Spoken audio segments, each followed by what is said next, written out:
Thank you. This was published in print, which meant that not a lot of people read it, so I'm going to read it today. It's called Again Street. One Saturday in Sunnyvale, California, on Again Street, Nora Bowling passive-aggressively asked her husband of only 7 months if he could do the dishes, as if one could even say no.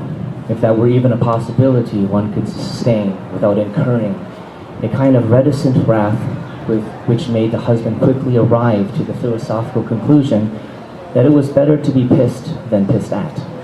And so he did the dishes, aiming the faucet's spray function as a petty god might use a storm misdirected at a people he created yet inexplicably resents. A similar resentment which carries him through days of the working week, coming home with the tingling of carpal tunnel and contracted optic nerve, mildly punctuated by weekends distinguished only because he, under the balm of moderate to severe depression, is able to inebriate himself more than usual and sleep until noon. The husband wakes up, immediately met with more dishes. "Where did these come from?" he asks his wife. "I made crepes for myself last night when you were drunk again," she replies. 2 days prior, she also asked if he could do the dishes. Trace this pattern backwards in time to the year they moved into a small 2-bedroom apartment together, as contemporary couples faring in overpriced cities are bound to do. The year, years later it seemed, the earth began shying off course from the sun, one imperceptible increment at a time, into a limpy ellipse which would grow more and more oblong like some giant cosmic linguine, longer and longer but never stronger, and thrown against the kitchen wall. And against the kitchen wall is exactly how he imagines it, a crate and barrel white porcelain dinner plate, fragmenting in slow motion into its constituent shards, the eventual entropy of every full circle. "What is wrong with the cat?" the husband says, a question which can only be met with a rhetorical one. "Are you crazy?"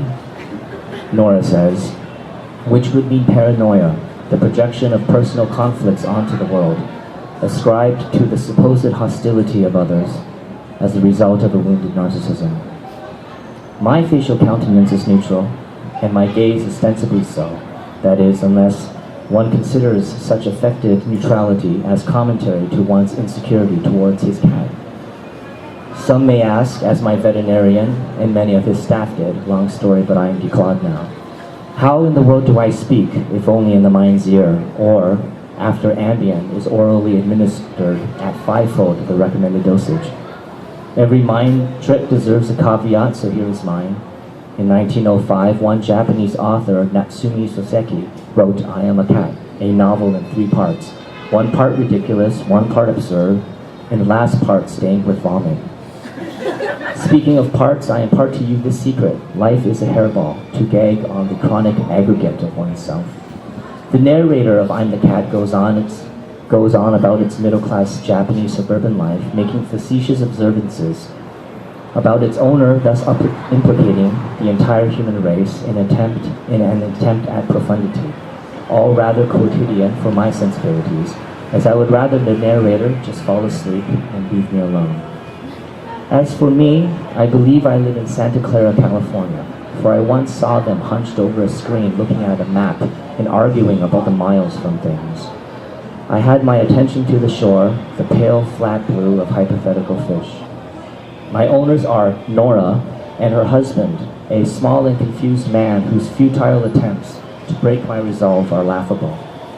Nora is what those in the industry call a pill popper, pharmaceutical deep throat which occurs nightly, the soft glide of emotional prosthetics down her esophagus. The side effects of these serotonin-specific reuptake inhibitors are constipation and insomnia, which incur their own medication, and on the bedside table rests a family of orange prescription bottles. Put crudely, she is A, sad, B, full of shit, and C, awake. The latter which I regrettably contribute to whilst clawing her eyelids at night. To imagine a cat on Ambien, the 5 tablets she dropped on the floor, is to have faith in this hallucination. The slow churning hamster wheel rotation in my cranium as I try, unsuccessfully, to fall asleep by focusing on the trillions of pulsating black dots behind my eyelids, generally taken for granted as mere darkness, as Nora decides to wash her hair half past midnight, and who is now blow-drying it from Medusa to Medusa light, her brittle black hair an uncoiled nest on which, in better days, I used to rest. I imagine the wall behind my pillow speckled with pieces of my brain, a kind of thought sashimi, followed by the burn of a cracked nasal cavity rocking to rest by the alarm clock forever flashing 12 o'clock. Here the cat comes into the room and jumps on my chest, and only the figment of her being made into soup flashes through my head. And in the morning light I envision a new pile of dishes stacked like a Tower of Babel in the oily, sudsy water, the mark of arguments never finished and points never conveyed. The paradox is that the person with the domestic peculiarity carries the burden of trying to manifest it, as I suggested to Nora, as we bluff each other out in dishwashing abstinence, toying with each other's inherently bourgeois sensibility until somebody finally concedes and does the fucking dishes. Nori and Nora have formed an alliance, both recoiling from my advances, rewarding each other for their respective loyalty, and eyeing each other in complicity. I started staying late at the office for some solace. The muffled hum of the janitor's vacuum on the floor below reminds me of the train I need to take home, or vice versa. It gets blurry, the Rolodex of days flapping in circles, the tight radius of stale air.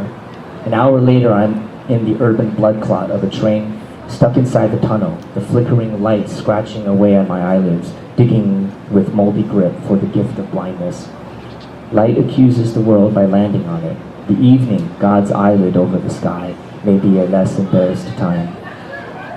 A scar runs down the length of his right forearm, a scratch rendered by a most stunned cat flinching away from a feather hanging from some floss secretly affixed to the ceiling while said cat was engaged at the litter box. He, also known as the owner of me, thought he could exploit what he considered my diminished feline cognitive abilities, having read over the internet that I only had the intelligence of a 3-year-old human. And why is he so hostile towards his cat can perhaps be explained, or at least theorized, by one Dr. Esenston, Nora's therapist. Once, when picking up his wife after therapy, he was lured into speaking about the many vague matters formerly discussed in horrendous detail in the preceding hours, matters which included his supposed aggression towards both his cat and wife. Sometimes when I write the name of our street, like when I'm paying the electric bill, I see the word against. Dr. Essenson nods. We live on against. Nora watches the walls and wonders if they're upright or sliding along the arc of earth, counterclockwise into an incessant past, obstinately clicking towards the present. Counts every year they've been together, every solemn anniversary at some mid-range bed and breakfast, every squinting face of an alienating orgasm. Then suddenly, because there is no therapist and no longer a cat, and only a married couple arguing in bed again over how slow the slow cooker is, she says, I feel like you are against it. Just like that, the sentences soared into the entrails of the room, disemboweling a never-had conversation. The husband doesn't reply, just watches the 4 corners of the ceiling splinter off into quadrants. He quietly gets out of bed, slips into his slippers, leaves the house, and lies down in his pajamas in the middle of the street.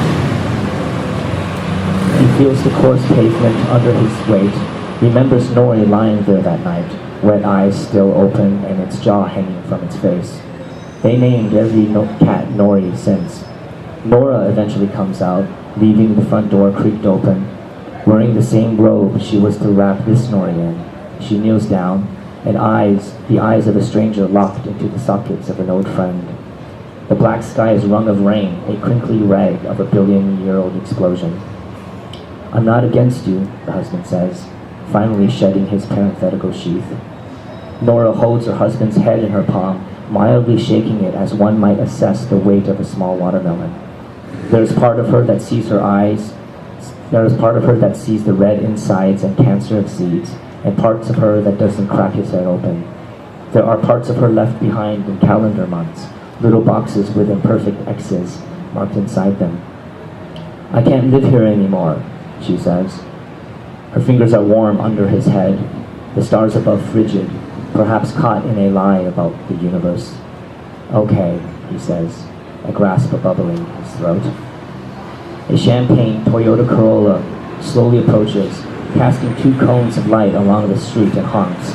They look up, squinting past the glaring headlights at a driver they cannot see. The trees lining the street, had they had any role in this, would have simply been to hold hands as an orphaned forest. This is when I leap into the street at the same time the car door opens, a torque which breaks my face and snaps my neck. The atonal symphony of every syllable they've ever said to me fallen out. The man stays inside the car, shamed by what he has done. Nora and her husband both look at me, and I see shapes in the human faces, puddles of talking flesh. You invented this love, I meow. All I ever wanted was food. But I cannot speak. All they hear is meow, meow, meow. Muffled bongos behind their ribs, and the weeping of the man inside the car who, never to be seen, can only suggest his existence by the bright, painful light he shines on us. Thank you.